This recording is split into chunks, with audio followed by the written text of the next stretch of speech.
This episode is powered by DENmeditation.com, with locations in Los Angeles that normalize meditation and make it available to all. Though meditation is the primary focus, the bigger goal is for people to understand and love themselves, thus creating more harmony in the community at large. To find out more about Den Meditation's teacher training programs, retreats, and all things Den Meditation, go to DENmeditation.com.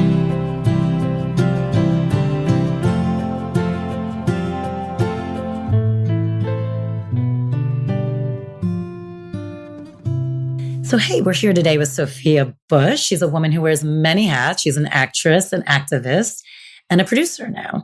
You may know her from her role in One Tree Hill, Chicago PD, and John Tucker Must Die. She's also blazing the way for people to own activism as a major part of who they are in their everyday lives.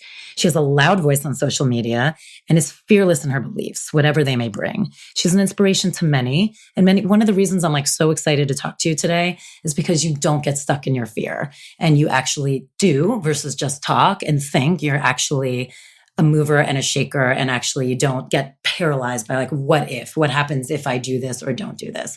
So I'm so happy to have you here today because I think it is so inspirational for so many people to hear that. And I kind of wanted to start with the fact that I know you left your dream job in a big way. And the reason I kind of want to start there is because a lot of people wouldn't have done that.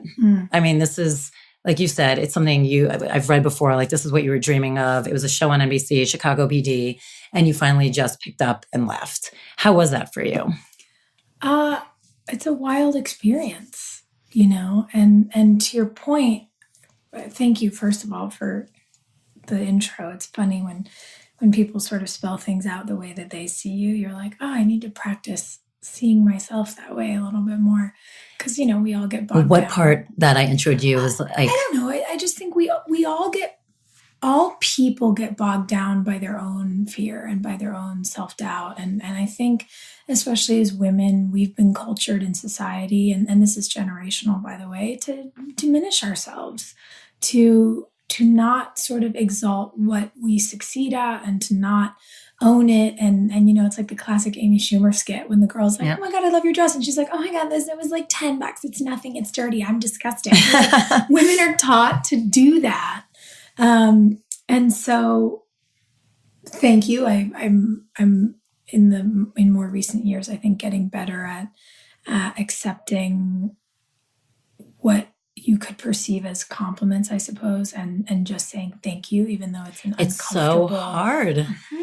How do you really uncomfortable experience to do that? How do you feel like for fear, the fact that you were just saying sometimes you feel like I get you still get frozen in fear is what you're saying, or totally. So how do you feel like that's, and you said you've gotten more comfortable, do you feel like that's changed for you though? Because I think one of the interesting things about you being known as an activist, which I also want to chat about because it's such an interesting title and what does it mean for people these days? But the fact that you're known for that, I think, is you fight for what you believe constantly. So what part of you feels like you still ruminate in fear? It's not a one or the other. They parallel path, really. And I think that the big lie that we get sold, which we really get sold so that we buy shit, is that once you have enough, you'll be happy. Once you, quote, are enough, you'll be happy. It doesn't work like that. You achieve a goal and then you set a new one. So you're always looking out at the horizon. You look around at people in sort of our peer group, and it's like you buy your first house and, you have your first kid, and then you have another kid and you need a bigger house. Nobody ever gets somewhere and then feels like it's done. I've never woken up and gone, oh God, I've solved all of my own internal problems and here we are. I am very capable of feeling steadfast and confident when I'm speaking about issues or in defense of people, but I still am plagued by self-doubt. And I think it's about learning how to dial those things up and down, learning how to lean into what makes you feel confident and what makes you feel alive and the people who do that for you, and learning how to not let your own inner child, who you carry with you for your whole life, drive the car. Take that little girl and put her in the back seat and say, you can absolutely stay in the car, but you do not get to drive it. This adult me who does the work and understands that I'm never quite going to succeed at self-care, but I'm going to try my best, and who is capable and competent and understands that she is loved, that person drives the car. When do you feel like you hear that child voice? And like, what like advice would you give people being like, no, that's your child, that's not you? I think you have to look at the way that you respond to certain situations and triggers, if you will, when the way a person greets you or treats you or perhaps responds to you immediately makes you feel really out of sorts or self-conscious, or you go, is that person mad at me? That's your inner child. That's an irrational question. When your best friend is having a bad day and walks into your house, by the way, they've come over, clearly they want to see you, but they're off, and immediately you're like, oh my God, I must have done something to upset this person. That's a child. And that's also, when you really get to the bottom of it, your ego being afraid, and you're making their shit about you. You're taking their experience personally rather than saying, hey, you seem a little off. Are you okay? Do you need anything from me? But don't you think that's fascinating? Don't you think for most people it's just easier to go through life reacting to others than to actually process for themselves? Absolutely. And again, it's easier in a society to have a bunch of people who are reactive, because then they fight, then they argue, then they fight on Facebook, then they go out and spend money on stupid shit. Again, it's a cycle. And so I think that the thing I always want to be really wary of when people say, oh, well, you seem to have it all figured out.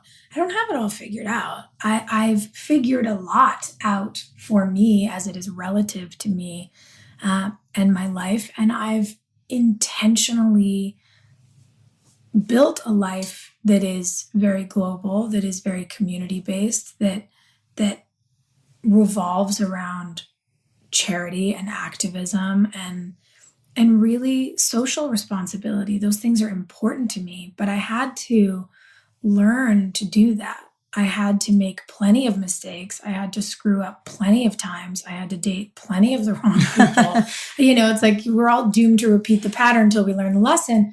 And when it comes to fear and your initial question, I know we've gone off on a bit of a tangent. That's fine, and we'll bring it back later. But I, in hindsight, knew that I had to get out of there 2 years into that job. And I left after 4. Why do you think it took you so long? Because it's incredibly hard, A, to let people down, B, to risk your entire life by giving up a career that you have absolutely busted your ass through your own blood, sweat, and tears to build, and then to walk away from the most sort of successful position you've ever been in, to put yourself at potential financial risk by doing so, and to try to figure out how to extricate yourself from an incredibly toxic situation while still protecting the people in that situation who don't have the luxury of extricating themselves, and who you really want to make sure your exit does not harm in the sort of blowback that inevitably comes from a public exit of a successful career position. It's a lot of stuff to manage. That is. So for lack of better words, what do you feel like clicked that gave you the final chutzpah for my culture? I was going to say balls, but I hate saying that. But what do you think was the final thing that clicked that actually let you take that leap? For me, there's this really amazing story that Cheryl Strayed tells in Tiny Beautiful Things, which is potentially my favorite book of all time. I have a stack, but that one is the one that I reread once a year. And in response to a letter that she gets when she's still anonymously the letter writer at the Dear Sugar column, she tells the reader a story about the year that she was a youth counselor to all of these at-risk girls, and how when she earned their trust, and these girls who were petulant and angry and scared and really just acting tougher than they were in their tiny little 13 and 14-year-old girl bodies, when she earned their trust and they loved her, the way they opened up to her and the stories that they told her about their life, and the girl who talked about how she was getting picked up by her boyfriend who was 32. And this is a 14-year-old girl. The girl who talked about how her mother was such an abusive alcoholic that she would go and sleep in this falling down shed in the alley a couple miles yards down from her home because she felt safer in a shed than she felt in her own house. The girl who lived with her mother and her mother's boyfriend, and the mother's boyfriend, when he would get angry at her, would basically waterboard her with a garden hose when it was 30 degrees outside, and he'd lock her out of the house soaking wet and freezing. And she talked about how when she knew these things, she would call social services, she would call the police, she would call all of the people you're supposed to call to help you. And she would tell the girls, I'm going to call someone. I'm going to help you change it. This is going to stop. And in getting stuck, I get goosebumps every time I think about it. In getting stuck in the kind of bureaucratic wheel that is our world, unfortunately. These people on the other end of the phone would say, we can't do anything for them. They're over the age of 12. We don't have emergency response for kids that aren't, quote, kids. We don't do anything really for teenagers. If they, if things get really bad, the upside is that a lot of these kids run away and then they figure it out. And you're like, that's the upside. That's the upside. And she heard all these reasons why the states didn't have enough funding. They didn't have enough programming. They didn't have enough space in shelters, and they were too far away from shelters in big cities anyway, because they were in a small town. And she finally had to turn and look at these girls and say, it is wrong and it should stop, but nobody's coming to help us. Nobody's going to change it but you. So you have two choices.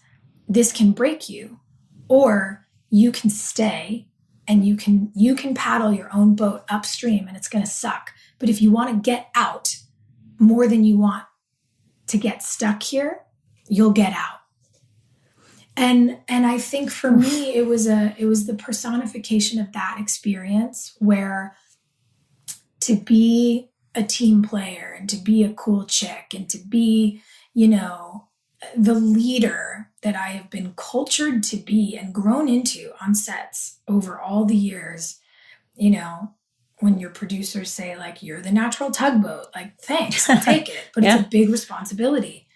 And, to be that person when something very wrong was happening at work, I went after hours at a dinner, pulled aside a producer and said, here's what's up. You need to know this. He balked at what I told him, couldn't believe it. Was like, that's prosecutable, that's illegal. Oh my God. And I said, I know, but we'd started shooting in August. Our show was premiering in January, and this was beginning of December. And I was like, everybody here has been busting their asses for all these months. We're about to premiere this show that we're all so proud of. And I don't want what's happening over here with this person to tank it for 200 people, for an entire crew and an entire cast. And it's not right. So deal with it. And he was like, we'll deal with it. We're going to fix it. They didn't deal with it. Nearing the end of season 2, all of it is escalating, and something so wildly illegal happens again on our set in front of 50 people who just freeze in shock.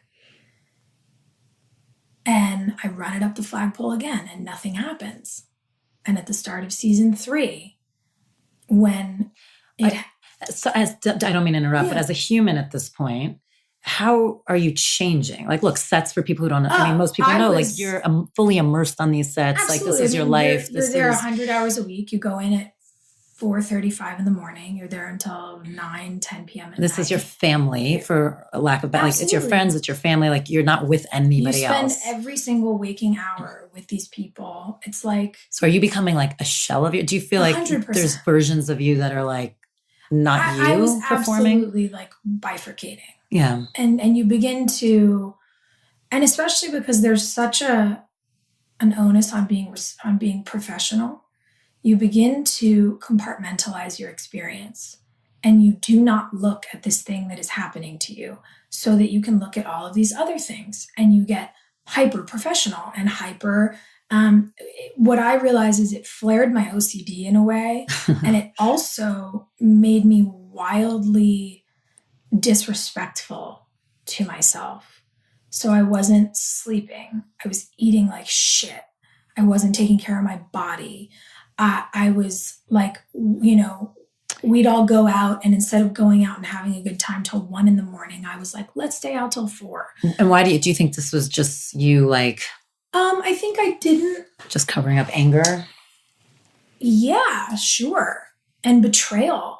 Because there's also something when every violation of your person has witnesses.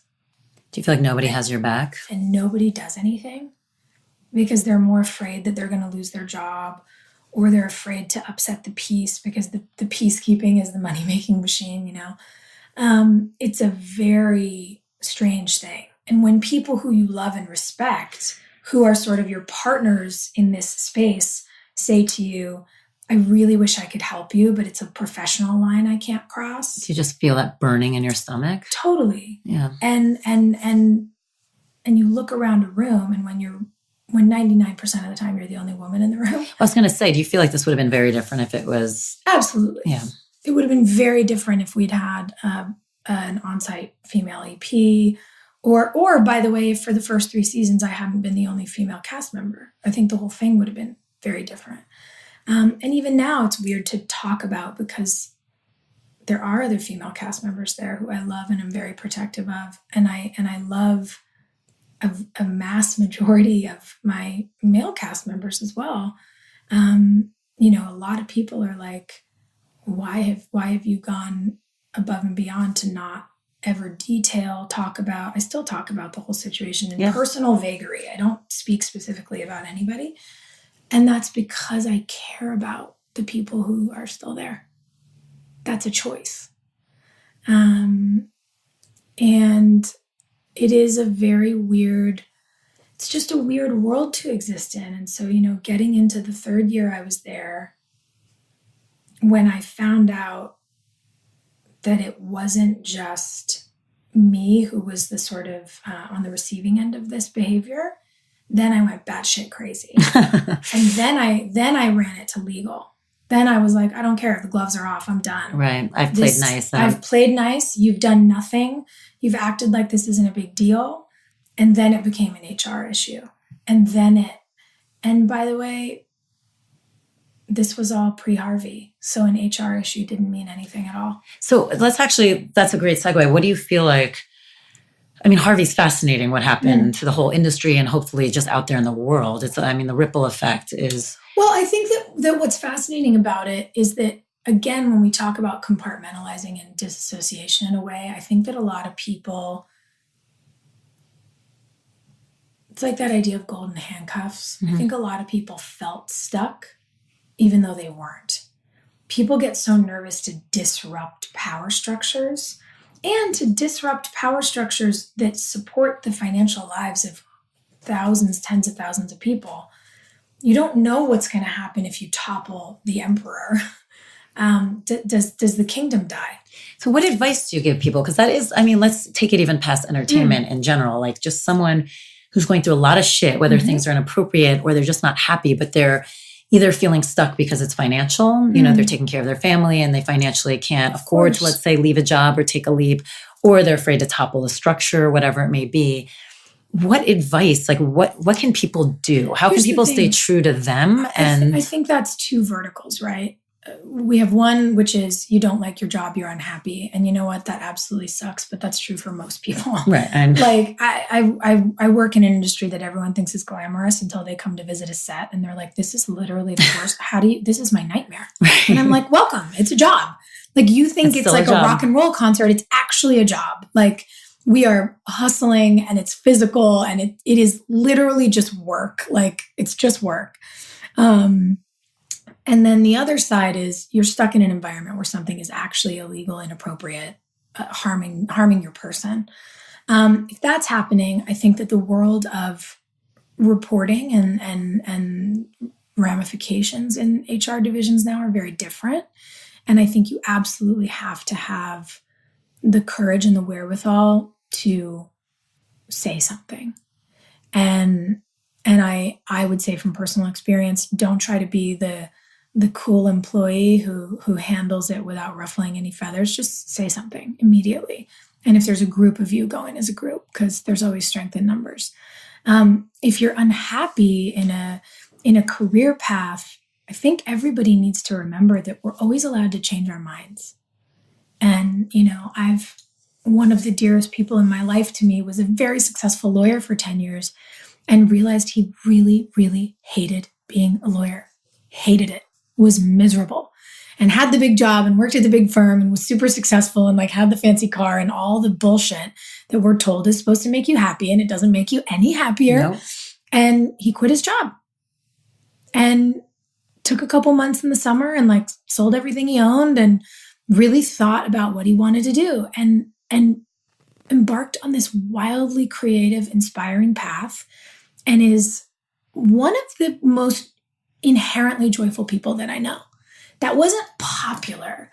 And, in the same way, like I get wary about sort of talking about motivations for leaving, because I want people to not be afraid to talk about the things that have happened to them that are wrong, that they're no longer willing to tolerate. Like, fact, period, done. That's where I came from. But there was also a lot of beauty there. I loved so madly so many of the people I went to work with every day. I still am in literal constant communication with a handful of the people who I was on that show with, and with an even larger handful of the people who made that show with me.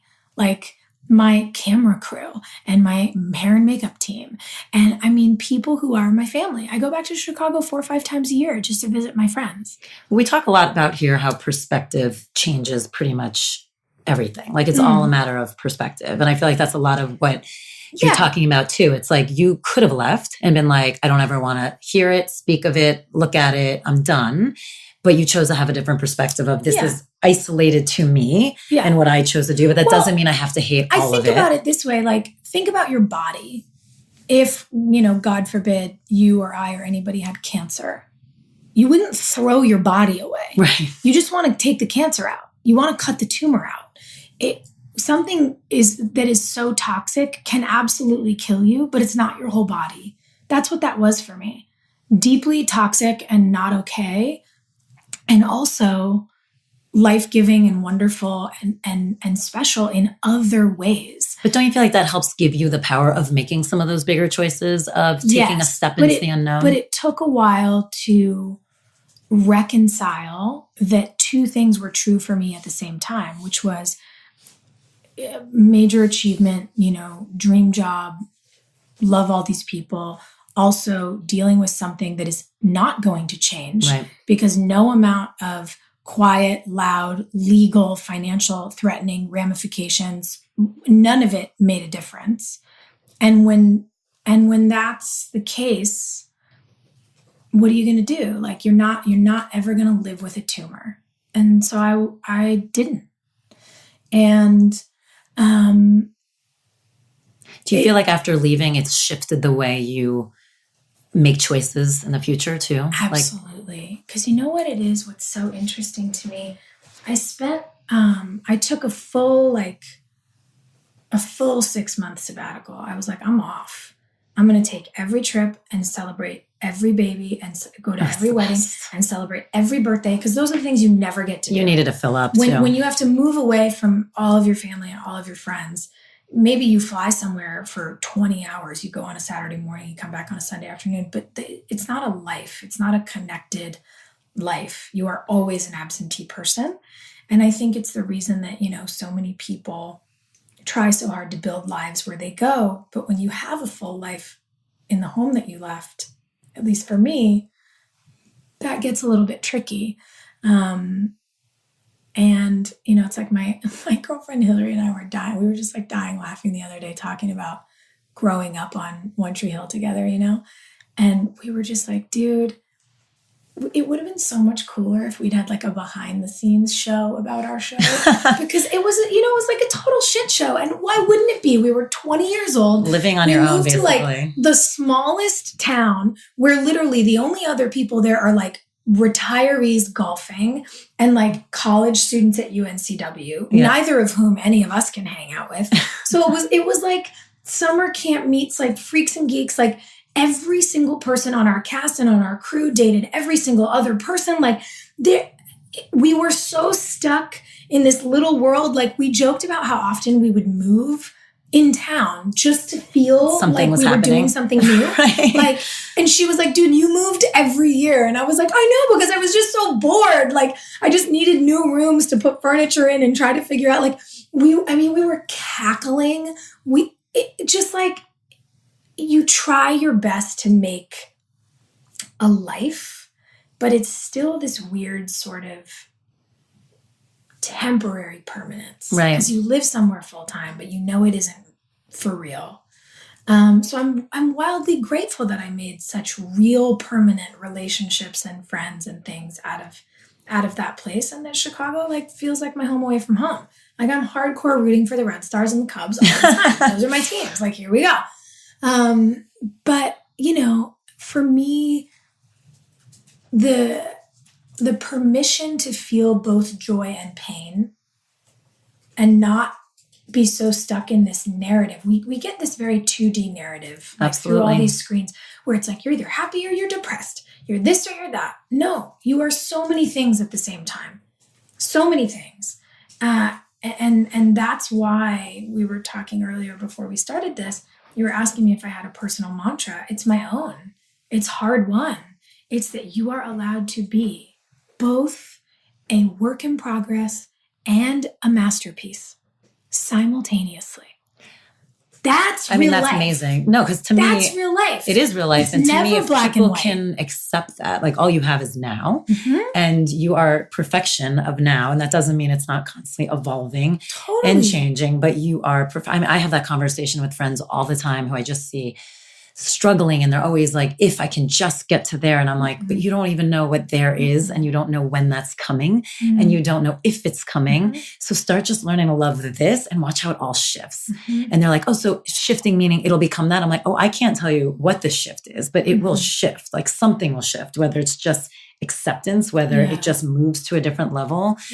And I think that's such a beautiful mantra, because I think it's a lot of what we've been talking about, making the choices, and a lot of it's faith in yourself and just knowing that you are exactly where you're supposed to be. Absolutely. And you are learning from every single moment. And those are your lessons of love. They're not necessarily the things you have to hate yourself for or be ashamed of.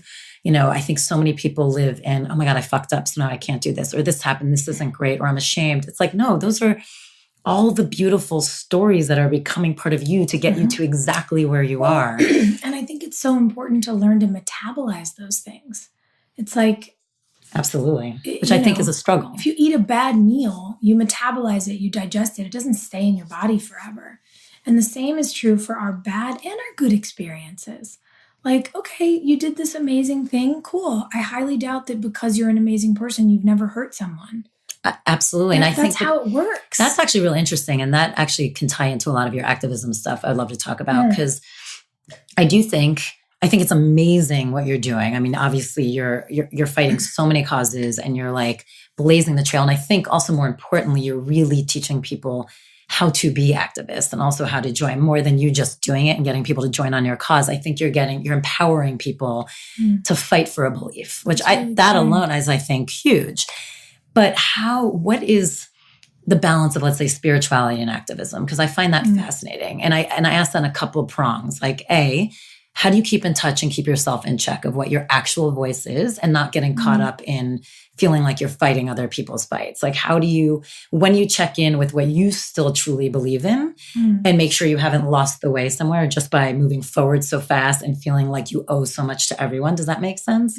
And also, how do you, for a lot of people, and I'm not saying this is you at all, but how do people also keep in check you're doing great things, but that doesn't make you better than anyone else. Yeah. Well, which is what you were just saying. That's what brought me there. There's people I've like said this to some internet trolls where I'm like, oh, honey, do you think you will ever be a bigger critic of me than me? Right. Like, I'm sorry. You want to tell me I'm a piece of shit? That's what I'm saying. It's not you. But I'm like, you don't know. And I think that that's a really big thing to keep in touch with. And I also think that if your activism is tied to elitism in some way, the elevation of your own ego, then it isn't genuine. For me, when you say like, how do you make sure you're not becoming the voice of other people? Your fight is my fight. My fight alone is really uninteresting to me. I'm not an activist for myself. I'm an activist for other people. Because I look at other people and there is no us in them. I've spent 15 years traveling around the world and existing in some of the most remote parts of the world. And every 5-year-old kid I meet is the same. Whether they live in a village of 30 in a mountain in Laos and have never seen a foreign person in their life before, or they're like the kid of the wealthiest banker in New York, they're all the same. And I think all of this sort of faux separation, I hope is crumbling. I think I hope what we're seeing as a side effect of this nightmare situation at the border. Oh my God. I mean, the fact that a 6-year-old girl can get sexually assaulted in United States custody and a Department of Homeland Security official will make her sign a piece of paper in a language she cannot speak, and she's that says that she's responsible for keeping herself away from her abuser. Like, if that is not the thing that breaks the illusion for everyone, I don't know what is. But for me, people are like, why do you care so much about this? Why do you care so much about that? They're not your kids. Yes, they are. There is no such thing as other people's children. There is no such thing as other people's water. There's no such thing as other people's air. When people are like, oh, pollution in Beijing is so bad. I'm like, it's everywhere. What are you saying? When we talk about warming ocean temperatures, when we talk about increased desertification, when we talk about the fact that for every degree the planet warms, we lose 2% yield in agricultural crops a year. We are literally decimating the global food system, and you think it's happening in other countries? What the fuck, pardon my French, are we talking about? It's like the planet, again, when I think about everything like a body, because it's an analogy that is very felt by me when I think about it, and I think it's easy for other people to digest as well. The planet is a body. It's completely interconnected. Yes, it has all of these different systems, whether we're talking about circulatory or musculoskeletal, whatever. If it's water, land, pollution, the planet is the body. There is no part of the planet that doesn't touch another part. And whether it touches it slowly over the course of a jet stream moving or quickly, we are in a body together. And when people say to me, well, you work on behalf of all these causes, why? And can't you pick one? Would you ever go to a doctor who'd be like, I'm the bicep guy. I'm going to check your bicep. And if I can't find anything in your bicep, well, you're shit out of luck. No, there's a reason that medicine is general and holistic and top to bottom. And it's how we need to look at the planet. It's how we need to look at people. I mean, it is fascinating how there has been so much separation. And it is like, even just within the United States alone. Of course, but it's all an illusion. And again, it's compartmentalizing. When we are overstimulated and overstressed, we compartmentalize. When people go through trauma, they disassociate. It's the reason that so many women who are sexually assaulted can't even touch that part of themselves, think about it, talk about it for years afterwards. You literally, your brain, to help you survive, it's an evolutionary fight or flight tool, will take a terrible thing and put it in a box and bury it in the basement of your mind. And I think when we're living in a world where everything feels like a dumpster fire, we're seeing actual in public on live television, open collusion with hostile foreign governments. It's so crazy that people almost can't believe that it's real. And people are so overwhelmed by the situation with these kids, and people are so overwhelmed by watching modern day genocide happen in Nicaragua and Syria. Like, nobody knows what to do. So people segment themselves and they get really, really all about protecting their stuff. Look how scary the world is out there. Let me make sure I have what I have. My people. You're not my people. They're not my people. What are like the baby steps people can do to even open their eyes for awareness? Like, or even just start acting versus just looking or feeling. Like, people do get overwhelmed, especially the border stuff. I mean, my God, it's overwhelming for people. I feel like that's one that has started to really, be bipartisan a little bit, which I love. Like, it's almost hard for someone not to look at it and be like, holy fucking shit. Well, wrong is wrong. Wrong is wrong. Exactly. And no matter what lie you've been told about how healthcare gets paid for, and the irony is that now we're seeing that, the GOP was telling us that the ACA was unsustainable, but then they tanked it, and now everyone's premiums are going up 40, 50, 60%. And it's like, actually, it was a really good plan. And you had all the ways to make it even better, and you didn't want to because the other guy made it. Right. It's just childish, but it's childish and it's dangerous for us. And that's why I think it's on us to take the power back. And the first thing that's required to do that is to open your eyeballs, shut your mouth and open your eyes and ears. And I spend a lot of time every day listening and reading. And I read things that people would imagine I would read, like the New York Times and the Washington Post. I'm guessing you read things from the other political, quote unquote sides as well. And I do. I read, as you should, by the way. And I have to. It's incredibly important. I need to understand the way that arguments are being framed so that I can also then look at the math and figure out what's up. Because again, the way that we were lied to about healthcare because people wanted it to be partisan when it shouldn't be, when we're we're the only massive industrialized first world nation on the planet who doesn't have universal healthcare for people. It's a joke. But I require that of myself. I want to make sure that I know what's happening. I read all day, every day.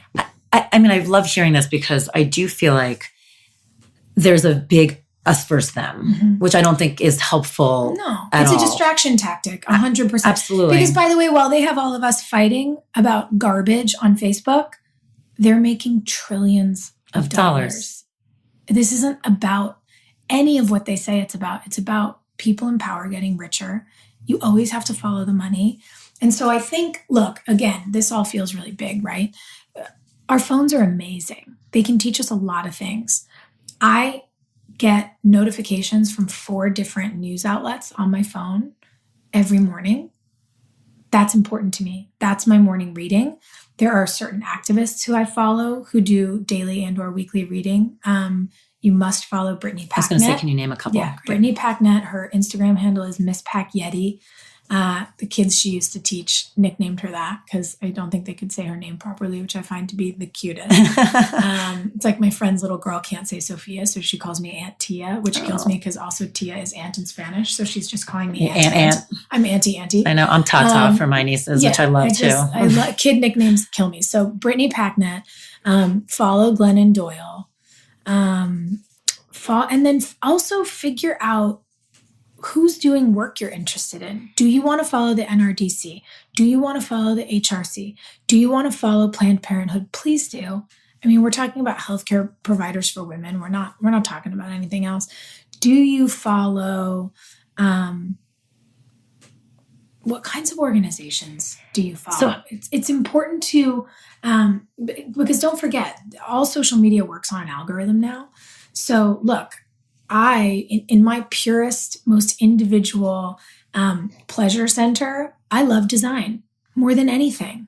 That's not helping the world. Like, me loving to decorate people's houses helps my friends, but it's not like making the world a better place necessarily. It also helps you. Yeah. It makes you happy. Oh, of course it helps me, but I'm just saying that's not, aside from like maybe adding a little beauty to somebody's Instagram feed, that isn't changing the world in foreign policy by any means. But it's the thing that makes me really happy And so it's also up to me to make sure that in the sort of populace of my Instagram account, I follow more social activists and organizations than I do designers, because I want to make sure that my Explore page is current events news more so than couches. And I want to look at the couches all day. But that's a really easy rabbit hole to get. So you actually make a conscious choice of making sure your algorithm works for you. And I make a conscious choice to I have a design Instagram page that's just that I can switch to when I need a break. So I was going to say, how do you, I know you have a spiritual practice. So do you meditate regularly or? I don't. I'm still trying to get on that train. I learned transcendental meditation. Me too. When I was 23. So I was like real early on the whole meditating thing. And I don't know what it is. I think the lack of routine in my job, your call time is different every day. On Mondays, you're on days, and by Fridays, you're shooting nights, which means you're going to work at 4 p.m. and starting at 6 p.m. and working till 6:30, 7 a.m. the next day. It becomes very impossible to have any kind of routine. So it's something I'm working on cultivating now. I have, just like I get my news alerts that I need on my phone, I have reminders on my phone to drink water with lemon in the morning. We were talking about this earlier. Meditate. We were talking about this. I carry those doTERRA essential oils around with me because I'm trying to drink more water than coffee. Because Sophia's like I am, or it's actually hard to drink water. Some of us don't love it. I know that sounds crazy, but some of us don't love it. Just want like coffee is like mother's milk to me. I want to drink 6 coffees a day. It's not good for me, so I'm trying to make a switch. But again, it's like there's no such thing as achieving perfection ever. Like we're always doing something wrong, but we're always trying to take care of ourselves a little bit better. So it's about treating everything as a wellness practice, taking care of the world and being an informed constituent who actually knows what I'm talking about. And I want to stop you there because you've said it and you've been really clear, but I really want people to hear that, because where I really struggled after the election was this dealing with just people shouting and nobody actually listening to anybody else, even if they didn't agree with the points they were making, nobody listening to, again, for the lack of a better word, the other side, no one hearing why people were saying what they were saying. And it made my soul really hurt. Like I was like, we're not going to get anywhere if nobody will actually not try and understand why someone thinks a different way. Yeah. And I feel like until you can do that, and by doing exactly what you're saying, read all sources, don't just read one source, you're not going to have an understanding of why people are making different decisions, whether it be for real reasons or for political reasons, whether it's heartfelt reasons for them or just totally manipulative. You still have to understand it, and you have to know what you're talking about in order, I think, to resonate in a way that resonates with the universe. And I mean, like, will actually make greater change, because the fighting drives me crazy. Yeah. Like fighting with purpose and understanding and then being able to have conversations. Fighting for something is very different than fighting with someone. Yes. That's a perfect way to say it. That's different. Very different. And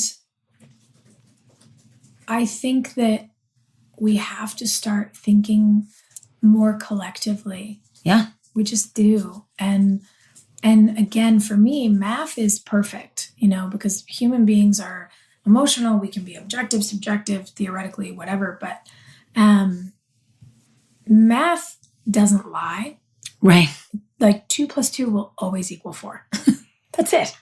So I think looking at breakdowns, looking at where as a nation we spend our money, looking at all of these things, when you tell me that we don't have money for kids to have healthcare, but then you tell me that we have money to add another $600 billion to our military defense budget because the, quote, president, unquote, I can't call him that seriously, of our country, thinks that our bombers are actually invisible planes. Like, I don't know. Yeah, and he said it on the TV. He does not help himself. Like, oh my God. So I can't. We literally let like a little kid on a playground who's angry at his parents because they don't say, I love you enough, be in charge of he's driving the car. It's not okay. To bring it full circle, that little kid is driving the car. That little kid is now driving the car and everyone is in trouble. But that doesn't mean we don't have the money. It means we as a hyper wealthy nation aren't spending properly. I mean, You know, absolutely. And I think weirdly, some people thought that him being in government would change that because he was a business guy, knows budgets and blah, blah, blah. I think but the irony of having a business guy who's bankrupted every business he's ever run, I just like, I can't. It would be funny if it wasn't so scary. Right. Absolutely. But that's what I mean. It's like that's just math. And I can get very, very upset when I see people defending things that I know are wrong. Illogical.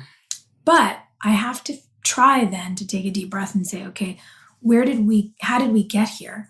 Because by the way, those people look at me and go, think you're wrong. She's wrong. No, but by the way, that's exactly what you just said. It's like you're taking a breath. I mean, fill in the blanks for me, and you're checking yourself before you go on the attack. And it doesn't mean you don't do it and you don't say, I mean, you're getting, obviously, clearly everyone knows, like you say it all. You give a lot of information, which I think is fantastic. But that I find to be better is offering information, offering facts. Every once in a while, I clap back at someone who's like really just so revolting that I'm like, no, you don't get to talk to check people like that. Like, so you have to be checked a little bit because it's just inappropriate. Well, don't you find that fascinating about social media in general? I mean, it's like, obviously it's great. You get to spread messages that could not be spread before. The way people talk to you. But everyone has an open forum and it's unbelievable. I'm like, how are you raised? Yeah, it's shocking. It's really shocking. I will never forget during the first election cycle for Barack Obama, I was out campaigning. And, of course, I had somebody come at me about women's reproductive rights because we've created a unicorn issue, which is insanely ironic to me. I'm like, you don't get to call yourself the party of family values. And then you separate them. Not even that. When historically you have voted hands down anti-mother, anti-family, and anti-child, you defund healthcare for children, you make pizza a vegetable in schools, you take away food stamps, you literally take away all programming that benefits kids, you make guns more easily accessible. No, stop telling me that you're into children. Stop. You are pro-birth because it earns you votes, but literally the moment a child is born, you don't give a shit what happens to it. And I think that makes you an evil person. Moving on. Total hypocrites. And this woman came at me, and I wasn't even discussing the issue. I was talking about where I was campaigning because I was traveling all over, and this woman came at me being incredibly disgusting and incredibly racist, and using words I will not use, used a racial slur and told me I deserved to get gang raped by a pack of expletive racial slur.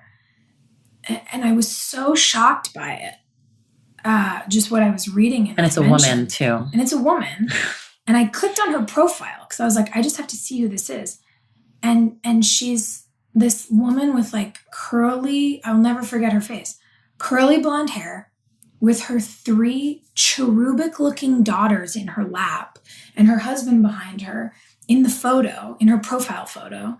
And her bio is like, Jesus loving mother of 3, proud of my husband. So I couldn't be luckier to be a mom to these 3 amazing girls. And I was like, wow, okay. And I like took a breath and I responded to her and I said, wow, I hope no one ever speaks to your girls the way you just spoke to me. I wonder if they'd be proud of you. Did she respond? Went absolutely batshit crazy on me. Like, don't you fucking talk about my daughters. La, la, la, la, amazing. And I was like... But that's just someone who's just emotionally not and evolved. And for me, I was like, I hope that even just like 2 clicks, just 2 clicks on the dial, the veil was lifted for you for even a moment. And you got to realize that I'm someone's daughter. I shouldn't have to be someone's daughter to be valuable in society to women like that, or to men who I'm simply asking not to sexually assault me. All of us really. Like, I always think it's an interesting thing that we say like, well, she's someone's daughter or sister or mother or wife. And I'm like, well, she's someone. No, we're people. Period. And I think it goes back to like your separateness comment of it's not even just about the issues. It's like we are all connected and are all people. So absolutely. But when we look at these sort of strange faux hierarchical systems that we've put in place of power and who has what and privilege, I mean, how important it is for us as white women to discuss what white privilege looks like. Absolutely. To show up for, and not show up just for, but show up and then shut up for women of color. To stand with our collective sisterhood and say, how can we help you? Because we too know, it's interesting. Brittany and I were talking about this not that long ago, that that every sort of describer you could add to somebody reduces their ease in life. So it's like, that's something a lot of people get really fired up about, this quote, white privilege, because they're like, show me where my privilege is. And it's like, no, I'm not saying your life isn't hard. Lots of people's lives are very hard. What white privilege denotes is that your race is not one of the things that's made your life harder. Right. Your life might be insanely hard, but there's not also that box ticked for you on the difficulties list. And how interesting it is that, yes, we as women experience subjugation, violence, all sorts of inappropriate ramifications of gender. So we know how hard that is. So imagine how hard it is for the women in our lives who then have another describer. You, rather than just being a woman, you are a Black woman or a Hispanic woman, or what happens when you are, my girlfriend said this to me recently. She was like, yeah, try being a queer Asian woman. And I was like, oh my God, and it's illuminating when we really begin to examine this stuff, but it's also, to the point of the conversation we were having earlier about even awareness and activism, it makes it more complex. And I think it overwhelms people because they realize that there's this sort of invisible netting. Yeah. It's like a grid that exists and everything is placed on it somewhere. And how do we affect those sliding scales, and how do we give more where it's needed and take it away from where it isn't? How do we spend more on social programs in our country and less on military? And I don't mean supporting the men and women in the military. Hello, like I've done USO tours for years. I mean, like, we don't need to be paying more money to Halliburton when kids can't go to the doctor. Right. So it is really complex stuff. Have you thought about running for office? No, but I mean, seriously, have you ever thought about it? I have. And I am constantly working in the space, obviously, whether it's things people know about or things that they don't. Like I spent 2 Sundays ago, I did a full day of border action work and spent time with 3 incredible activist communities working in San Diego, and learned about not only what's happening to all of the people coming from the southern border from South and Central America, but also this mass Haitian population that's been trapped in this sort of border nightmare that nobody's paying attention to. Nobody's talking about how what's happening at the border is not just a brown, but also a Black issue. All I want to do is be of service and learn, but like I didn't social media any of that stuff. Right. I don't, there's a lot of work that I do that I don't put out there because it's mine. Absolutely. And it's also, I think that keeps you more authentic. Absolutely. Media. But what our plans are after what we learned that day and the communities we got in touch with that day, I'm excited to share with people, what's coming and what we're trying to figure out how to do and how to be supportive. And yeah, on days like that, people say, you should run. I'm really not opposed to it. Something a lot of people don't know is that I went to college to get my BFA. I went for the acting program, and I really just couldn't stand in a room and like talk about my craft all day. I couldn't do it. I was like, this is not for me. I tell stories because I love real people. And part of me wishes I'd maybe like studied some Stanislavski or Meisner or whatever, but at the time I was like, I just knew in the gut of my gut, if you will, like when I knew it was time for me to leave my last show, it was like when that part of you turns on, Yep. And back then I knew that wasn't for me. And I wound up studying journalism and doing an emphasis in political science. Nobody knows that. People are like, what the fuck do you know about politics? I'm like, actually a lot, but it's cool. You can tell me. Feel free to tell me I'm stupid while I'm like doing this work over here. Well, you do you. But there's also, I think because I've been potentially, begrudgingly at a younger age, certainly in the public eye for so long, I understand what a sort of scathing hot life that is. Having people feel like they own your space, time, person, body, home. People think it's cool to like follow you home, come to your house.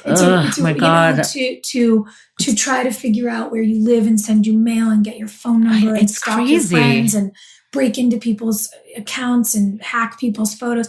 I mean, it's like putting your hand on a hot stove. It's scalding. So do you feel like running for office would be kind of putting yourself back in that in a different way? I just feel like as I'm entering this phase of my life where I've built this career that I love, I've built this hub of activists that I love, and I will double and triple down on my commitment to the world forever. But as I think about giving a little bit of that back to myself and building a life and having a family, I get very gun shy about exposing my eventual children to that, to a world that thinks they have the right to treat them like they are theirs, pieces of meat or commodities, or, I really think that we do a horrid disservice to the children of anyone in the public eye, whether they're celebrities or politicians or whatever. I'm very, very cautious about it. And so it puts me in this zone where I think, maybe in my 50s I'd run. Maybe I would do it when it wouldn't be traumatic for a little person. So you're thinking about family, and I mean, you still, that's what you want too. Yeah, it's always been on the list. I've always felt really full. Yeah. And not to say that people have families, because they don't. That's not it at all. I've just been really busy. Yeah. And for me, I've had a lot of personal evolving to do to feel ready for that. Where do you feel like let's go back like full circle. Where do you feel like some of your biggest struggles or lowest moments in like life were, or times you're like, we were talking earlier about these are all our lessons and they all bring us to where they are. But just, I think it's such a good reminder for people to hear, because like you said, especially someone who's in the public eye, people just think like, oh, it's perfect. It's easy. People think your life's easy. I had this guy the other day who was like, oh yeah, the irony was that I posted a photo. It was like 7:15 in the morning. And we just wrapped this little film that I did, and we were on night shoots for a month. 7:15 a.m. Disorienting and exhausting. Wrapped, yay!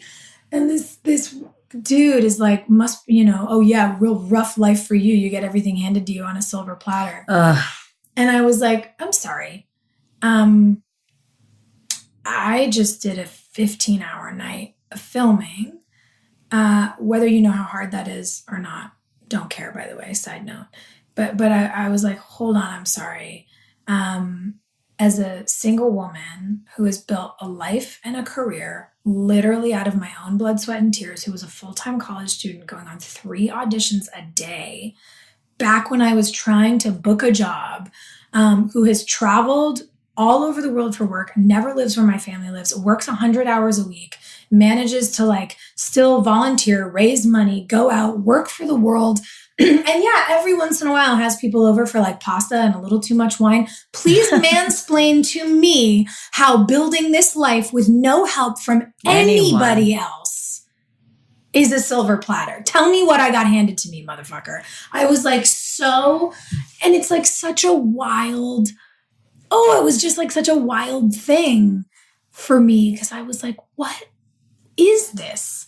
Like, what is this desire that people have to tear other people down. What's that for? I mean, I think sometimes it's because people don't know how to put one foot in front of the other. So instead of them looking inward of being like, how do I put one foot in front of the other and start moving in this direction? There's no way they put one foot in front of the other either. Do you know what I mean? I feel like it's easier for people to be like, there's no way they did that themselves, because then like I would actually have to start doing shit for myself. And I think it's one of the hardest things, which is why I wanted to say, like, what are some of the times in your life you're like, I fucked up, or I did, or even in activism, there's a moment you're like, oh, I'm fighting for this right now. And I actually want to like take a step back. I said that wrong. Or, oh yeah. Oh God. Yeah. I mean, everybody screws up and everybody misspeaks. And I mean, whether that's saying something which you thought was clear, that obviously wasn't, because people have gotten so offended, or, you know, winding up in a relationship that you knew was like a really bad idea, or like all of these things you're doing to like make your life feel full, because you're like, it really, why is this bad? But you're not listening to that one thing. You're not listening to the gut of your gut. Yep. And the amazing thing is, you know, they say, and I think I said this earlier, but they say that you're doomed to repeat the lesson until you learn it. You didn't say it earlier. And I think that's important, because I totally agree with that. I feel like you're going to keep getting handed a version of the same scenario over and over and over again until you fully learn to embrace it. Until you fully get it. And I think for me, the sort of aha moment, it's like, you know, the animated thing where like the cartoon character like busts out of the chains and goes to save the day. Like that's how it felt. Everything finally cracked open and I went, I know what I've been meant to learn off and on for the last decade and a half. I learned it, and then I got so confident that I'd learned it that I forgot it. And then you learned it again. And that's what happens. And I was like, but now I've learned something in a way that I hear myself more clearly. And I don't know if you guys practice this here, but there's this whole idea of sacral knowing. And that. So you learn to answer questions in the or It's like your most primal self. It's the thing you can do as a child before you have language. And I was doing a lot of work. I was doing a lot of healing. I was doing a lot of recuperating. I was spent 5 months in physical therapy after I left there. I mean, it was like in my body. Yeah. And I started learning this practice, and it's really simple, you know, like the woman who taught it to me is like, is your name Sophia? Are you in Los Angeles? Do you like spicy food? You know, like, and we went through all these questions. Remind you how to get in touch with your gut. And then the questions get bigger and harder. And it's crazy when you really learn to just use those two sounds. Some of the things that you think you'd say yes to, you say no to. And you're so shocked. I know, but I love that, because I think we talk here a lot too about what does it sound like to listen to your gut? What does the voice sound like? And I feel like that's such an amazing tool to give people, and something people can practice. Because like part of the reason I want to talk about it is I had a very short marriage myself.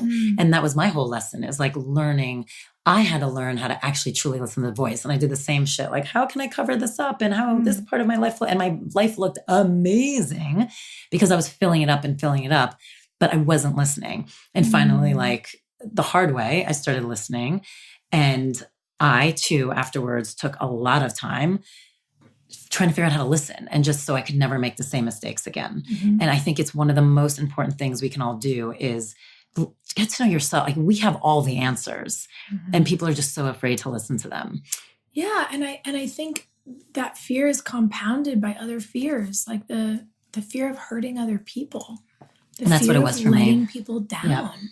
I mean, but then if you're me, you do it worse, and you hurt people worse, and you let people down worse. So it's like the clarity and truth to me, it just helps you rise above it all. The storms kind of go away a little bit. And I think when you really internalize the truth that if you delay what you know is right because you don't want to hurt someone else, both you and them will suffer it twice. That's an amazing way to say it. And it's so true. And it's the same thing about being paralyzed by fear. If you get so paralyzed that you don't do the thing that you need to do, whether it's going to be a success or a failure, you'll suffer it twice. And what is the point? Like, people always say, like, oh, life is too short. I'm like, life is also way too fucking long. That was the thing that hit me when I knew that I needed to completely cut it off and come home and forge a new path for myself. I was like, life is way too fucking long to do this every day. I just can't do it. Right. And, it was amazing to see when you free up space, it's amazing to see what comes into it. What projects, what films, what IP, what things I'm developing, producing. It's also crazy how long that stuff takes. It's like, I'm used to going to work and shooting 9 pages a day. Now you see all the behind episodes. And yeah, it's like, I took 6 months. So, it feels like a year for me because of when I actually left work. But yes, since January, it's like, so we're like 7 months into developing. And it's been the longest process, which makes me a little crazy. Welcome to my old world. Yeah. But it also has been delicious because it's really taught me to slow down. I've been sleeping. Like, no, Yeah. You're doing serialized drama. You don't sleep. No. I sleep like 8 hours a day now. I was like, why did nobody ever tell me sleeping was the most amazing thing in the world? Like I have dinner with my parents. You were claiming your life back. Yeah. I came home and I reclaimed my life. And what I realized was that since I was 21 years old, I've been a really good soldier and a really good tugboat on other people's projects. I've never had my own life. That's amazing. And I never had that before. I want to say what you just said. I just want to emphasize it. And then I realize I've kept you here forever and I'm so sorry. No, whatever. It's okay. But you said when you create space, you'll be surprised what comes in. And I do feel like that actually brings this entire conversation full circle, because one of the first things I asked you was, how do you leave something and how do you literally make that leap? Like, how does the fear not paralyze you? And I've said it before too, like, it's okay to let doors close because there's so many other doors that we'll never get a chance to open if you don't actually close that door. And I feel like that's such an important thing to like hit home. Like, you don't know what else is out there if you don't give yourself a shot to take it. Yes. And look, that also I understand can sound like kind of woo-woo, whatever, but figure out how to do it. So if you are in a working environment like we were talking about earlier that just makes you unhappy but that isn't unsafe, plan a strategy and a timeline and set goals for how you're going to get out of it and where you're going to go next. Get your resume in order. Start seeing if you can freelance on every Saturday. Figure it out. There's a lot of people who are like, oh, well, I don't have the time, or, oh, it's just so hard. Yeah, everything is hard. Yeah, in the last couple of years, it's like we live in a world where everybody just thinks they're supposed to be like a C-suite executive all the time. I spent summers repainting studio floors and like cutting film. Oh my God, like do the work. Do the work. I was the same way. If you want it, you have to do it. And to Cheryl Strayed's point, you have to want to get out more than you are willing to stay. So you might have to do an insane amount of work for a little while, but like think about it like startup mode. Treat yourself like a startup and do it. And I think then you start to figure out as well, you make space, figure out what to fill it with. So for example, for me, I don't sleep with my phone next to my bed anymore because it's really easy to turn the alarm off and get on Instagram. And suddenly you've been in bed for 30 minutes and like there goes half your morning. Then you're hustling to get out the door. Stop doing that. Plug your phone in somewhere else and get a cheap alarm clock from the like Walgreens, CVS, whatever, and change your life. And then for me, it's like every morning I make coffee at home. My friend, I told you these coffee mugs. Those my are best beautiful. friend Jed started this coffee company called Beta. So I have my own coffee mug. I don't waste things. Beta does subscription coffee now. So it costs like 30 cents a day to have a cup of coffee because a box of coffee shows up at my house, once a month. I make coffee in the morning. I listen to the Daily. It's the New York Times podcast of the thing you need to know today. Absolutely changes my whole life. I try to drink my water with lemon. Sometimes I do, sometimes I don't. Sometimes I take my vitamins, sometimes I don't. But I'm trying. And that created space for me in the morning that changes my life. In the same way that on a grander scale, quitting my job created space for me to start a production company. That's also amazing, and it's changing my life. The timelines are different, but it's about these little incremental shifts. So goal set, plan, figure out how to get out, figure out where you're going to go, figure out who loves you that will watch your kid or help you with your house or whatever it is you need. But you have to start asking for help, not only from other people, but from yourself.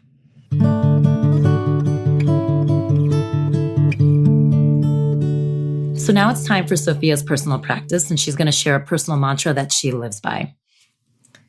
So I always laugh when asked about these things.